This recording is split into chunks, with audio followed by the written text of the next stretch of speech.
Qui a dit qu'il n'y avait jamais de comédie à Cannes?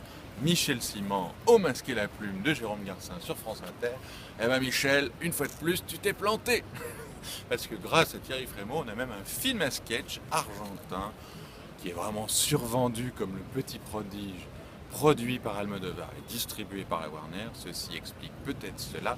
Ça s'appelle Los Relatos Salvajes. Comprenez, les nouveaux sauvages, ou, je traduis, le bal des gros cons, c'est-à-dire un film à sketch sur tous les gens qui peuvent vous pourrir la vie dans votre journée.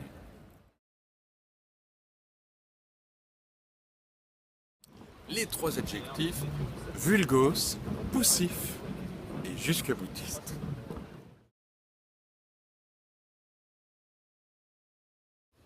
C'est une drôle de chose qu'on a vu à Cannes, un film complètement too much, avec des coïncidences improbables. Ça commence par un pré-générique de gens qui se retrouvent dans un avion et qui se rendent compte qu'ils connaissent exactement la même personne, à savoir le pilote de l'avion, qu'ils ont tous floué et qui va évidemment se venger.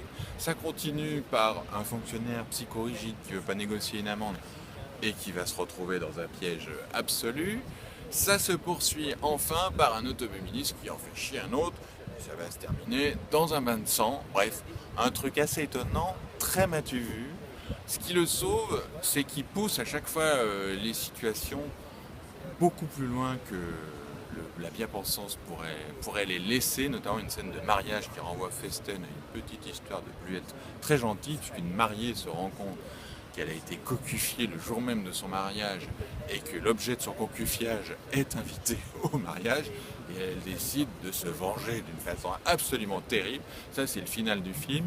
Le petit bémol, parce qu'une comédie, ça fait toujours du bien, surtout après 3h16 de Nouri Bilchelan, le petit bémol, c'est tout simplement que c'est totalement filmé avec les pieds. C'est-à-dire quand on filme une valise, on a la caméra au ras de la valise. Quand on filme une porte, on suit la porte s'ouvrir et se fermer.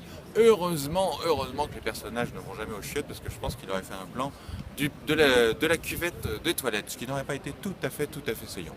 Donc voilà, une petite chose un peu à part qui a le mérite de rapporter le genre de la comédie à l'intérieur de la compétition officielle et qui, en dehors de Cannes, ne se laisserait pas forcément voir très longtemps. Et bien écoutez, ce serait la note de ce début de festival, à savoir un 5.